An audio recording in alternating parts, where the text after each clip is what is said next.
Hello, welcome back. And today I want to talk about money. Money is really important. Money is the lifeblood in any business. And today I want to explore 14 revenue streams which you can apply in any business. These are revenue streams that if you've been spending any time building any kind of audience, you can push the button on these right away. And if you want to know how you can add a quick cash injection in any business, you will find some value in this set of revenue streams. They are literally plug and play. You can start with these tomorrow. So if that sounds good to you, stick around and I will see you in a moment. Hi there and welcome back to Amplify. My name's Bob Gentle and we are talking all things digital sales and digital marketing. But today, most importantly, we're talking revenue streams. 14 revenue streams you can apply in any business straight away. But before I start, just take a second right now to subscribe. Just hit the thumbs up, let YouTube know you like this kind of video, hit the subscribe button and also hit the bell. That way YouTube will send you notifications every time I post new content, which is usually every Wednesday at the moment. So let's talk revenue streams. I'm going to ask you first of all, what do you do for money? Because if you're like most business owners, you probably have a fairly fixed idea about what you do for money. You sell a service, you sell a product, and that's kind of what you do. And most business owners, when I first meet them, they have a very narrow view of what they do for money. What I'm going to do today is introduce a suite of 14 additional things that you can do to monetize your brand that little bit more. So let's get into it. So the first thing that you have to remember is, like with anything new, it can feel like a bit of a waste of time at the beginning. You're going to be starting small and you need to be okay with that. A lot of these revenue streams, when you start them, will be a little bit of extra cash. There'll be a small cash injection. It won't be changing your life straight away. But what I will tell you, that if you gradually layer these revenue streams into your business, they will change things a lot. They will remove all the dependency that you have on that core product and give you a much more robust business. So let's talk revenue streams. So we have 14 revenue streams, and in my business, I have introduced 12 of these. I haven't gone the whole way through, and there are many other revenue streams that you could apply in your business, but some of them are pretty unique to you. The 14 that I'm about to cover are pretty universal. If you are a coach, a consultant, a trainer, a specialist of any kind, all of these will apply to you. First of all, we have selling a little bit of coaching. You're great at what you do it for money. People pay you to do it for them, but it's quite expensive when you're doing it for people. So why not offer a lower tier product where you coach other people to do it for themselves? You can do that one-to-one. That's one revenue stream. But if you want to reach down a little further, you can offer group coaching. That's another revenue stream. And again, group coaching is a big part of my business. It's a fantastic revenue stream because you can deliver tremendous value to a lot of people, and it's at a great price point for them, but collectively they represent an A-list client for you. So for me, one of the big quick wins in any business is, who are you valuable to? And a lot of the time it's going to be the people you might have seen as competitors, or it might be the people that you had seen as customers but can't generally afford you. That's a great market for a coaching product of some kind, either group or one-to-one. The next revenue stream that you could look at is consulting around your service. Now, if you're in the business of delivering a service and you've been doing it for a long time, you're probably an expert at it. So take a moment to think, well, what about if instead of being the guy who delivered the service, I was the guy who consulted on the delivery of that service? What that allows you is to go and look at a completely different section of the market. And a lot of the time that's going to be corporate, because they'll have people internally to take care of these things, but they probably don't have the depth of experience that you have. So you can offer a completely different layer of value for them. You can offer to take care of the strategic layer, or you can offer to really help them go deep on a few specific tactics. So corporate consulting could be a great revenue stream for you if you're not already doing it. The next revenue stream you could look at introducing is actually a much easier one. And you could start with this pretty much straight away. And it's reselling some of the products that you regularly use. What do your clients need that you're not necessarily going to have to produce, that you can resell to them? For me and my business, reselling has become quite an important part of it. And again, you start small and it builds up over time. So use a little bit of imagination. Look around at what are your clients using that they're buying from other people that you could potentially resell to them to A, generate a bit of revenue, but also B, become a little bit more valuable to your clients. And if you're like a lot of consultants where, for example, if you're a website designer or a graphic designer, perhaps your clients don't use you all that often. It allows you to stay closer to your clients a little bit more often. But again, we're talking revenue streams and they all add up. That's important. Another revenue stream that people use to great success is what's called a power hour. You know those times when people say, could you just help me with this? And you just do it? Well, this is talking about productizing that, where instead of saying, yeah, all right, I'll just fit it in and you just do it and you forget to charge it. This is a product. Yeah, I can help you with that. Just go over there, buy that power hour and we will get to it for you.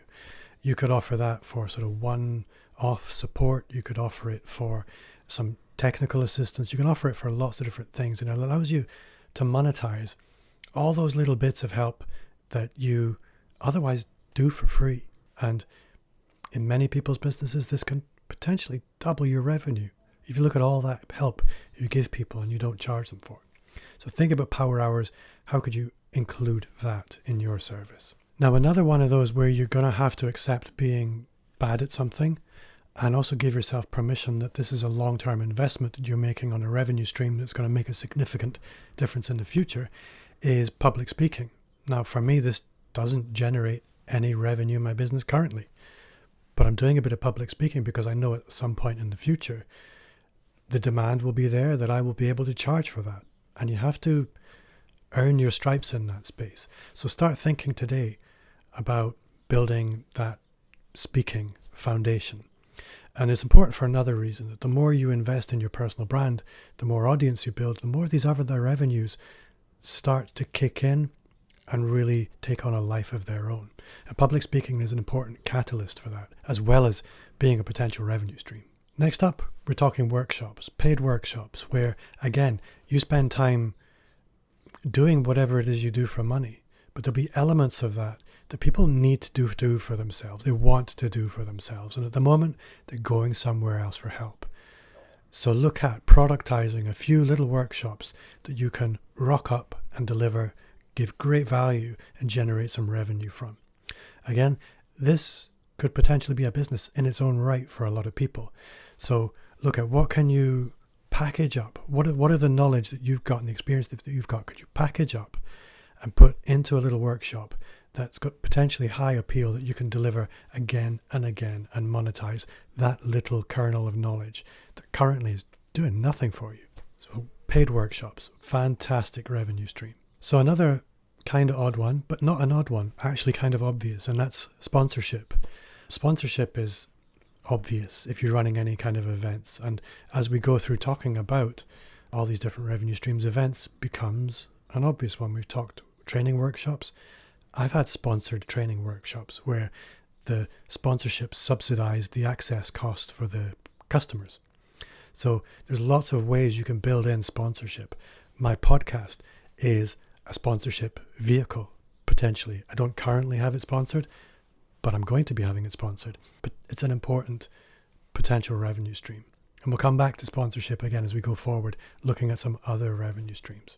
The next one that I'm going to offer, again, it's potentially to some people sounds like a bit of an oddball thing to suggest, but a membership site. I run a membership website where people can access my knowledge and the community around that for a very low price point. But again, it's a volume game. The more people that you can serve through a low-cost membership, the more important that revenue stream becomes. So it's one of these things where you have to start sowing the seeds early to see the benefits. But what do you have in terms of knowledge that people will want and you can offer them a light touch access to for a small monthly subscription? This could be a great revenue stream for a lot of people. And I will offer you a challenge. Down in the comments, you tell me you can't offer a membership model and we'll have that conversation, because I believe anybody potentially has a membership or a subscription-based service that they could offer. The next revenue stream that I'm going to talk about is courses. Courses are very straightforward and they're quite a bit of work to produce, but courses, they can be delivered in person, or more importantly, they can be delivered at scale online. Now, the more specialist your knowledge is, the more potentially exciting the idea of a course is, because as they say, the riches are in the niches. If you're in America, it doesn't quite work in the UK and Europe because the riches are in the niches. Just doesn't sound the same. But the more specialist your knowledge, the more potentially valuable it is. And although you might think, well, what I do is a bit unusual, you're probably used to thinking in terms of your local audience. It's a big old world. There are billions and billions of people out there. You don't need an awful lot of success on a global level online to be tremendously successful as an individual. So specialist courses online do very well. And with the right advice and support, they can be quite easy to produce.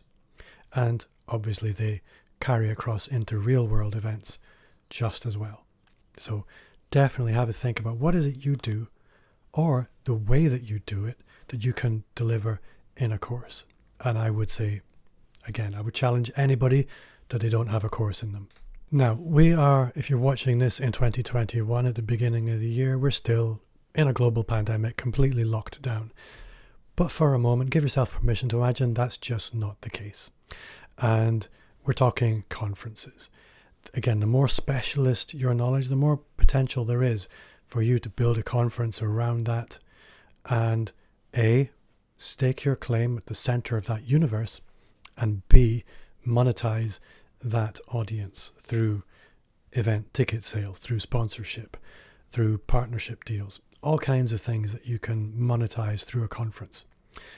But more importantly than that, it gives you a great opportunity, as I said, to stake your claim at the center of that universe and build your personal brand and your authority around that, which is going to really, again, act as a catalyst to drive your audience, through which you'll potentially attract people into all these different multiple revenue streams. So next, we're talking books. Write a book. Now, I know this sounds like a task too much, but actually, if you break it down, I understand, not having done it myself, that it isn't actually impossible.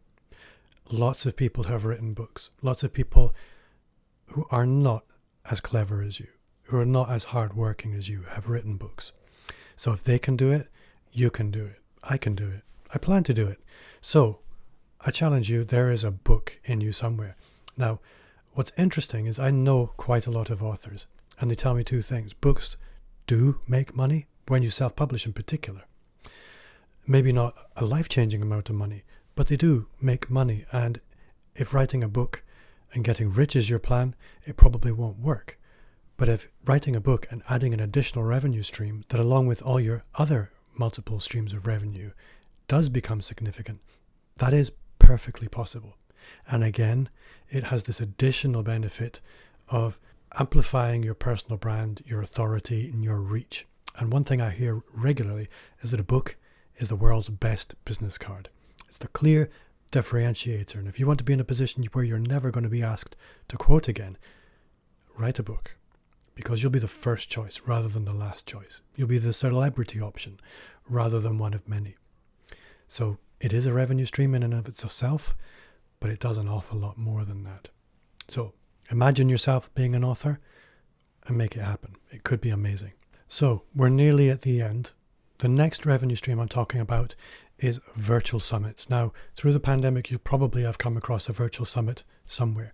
Virtual summits are amazing, and they're amazing for a few different reasons. One, you can get close to lots of different experts in lots of different things. It's a fantastic way to build your network. Additionally, it is a potentially awesome revenue stream. People pay for long-term access to the summit content. Additionally, it's a sponsorship vehicle. So there's two revenue streams in one product, and there's actually a few other ways you can monetize a virtual summit as well. Right now, during the global pandemic, there's nothing preventing you. There are no barriers. Nobody has to travel. You have access to a global audience. The more niche or specialist your business is, the more potential there is to bring people in around this specialist area of knowledge. So if you don't know what a virtual summit is, I would suggest you Google it or look up a YouTube video on it. Virtual summits are great. They also allow you to build your email list, which again is a great foundation for distributing information about all your revenue streams and attracting people into them. So virtual summits are awesome. Now, I've saved the best for last. And from some people, this might be the most obvious one, and others will never have heard of it. And this is affiliate revenue. Now, affiliate revenue, affiliate deals are something that for some people is their whole universe, and others have never heard of it. So what's an affiliate deal? An affiliate deal, when we're talking about online, is where there's a product I use or I like or I want to promote, and they offer the ability that if I promote their product, they will pay me a commission. So, for example, if you look at my weekly emails, at the bottom, I always have a product of the week. And if you click on that link and you buy it, they will pay me a small commission. This is affiliate marketing, affiliate sales. And in my business, it's slowly becoming a reasonably important revenue stream. Because as I produce YouTube videos, as I produce podcast episodes and blog posts, and people engage with that content, within that content, whenever I'm talking about a product, there is an affiliate link. And if you click on those affiliate links, I generate a little bit of revenue. And a little bit of revenue, when you multiply it up, becomes a good chunk of money. So, explore the potential of affiliate deals, because for a lot of people, the more you build your audience online, the more that becomes the most obvious place to go. And there are lots of people whose whole universe is affiliate revenue. Go and look at Pat Flynn. He's Mr. Affiliate. I think it's changed in more recent years, but the whole smart passive income movement was built on affiliate revenue. So that brings me to the end of the 14 revenue streams. I know there are 14 in there because I counted them. Some of them might have been sort of aggregated a little bit. If you have any ideas for revenue streams, I would love to hear them. There are some revenue streams I have, which I haven't mentioned because they're kind of specific to me. So if you have any ideas for revenue streams that are universal, that can be applied in any business, I would love to know. So thanks for watching. It's a bit of a long one this week, but I think it's important because you take some of this and apply it to your business today. In a couple of years, you will thank me. You might even buy me a car, which would be awesome. My name is Bob Gentle. You have been watching Amplify. If you enjoy this video, do subscribe, hit the thumbs up, hit the subscribe button, and also hit the bell and let YouTube know that you enjoy this kind of content. That's all I got. I will see you next time. Thanks for watching.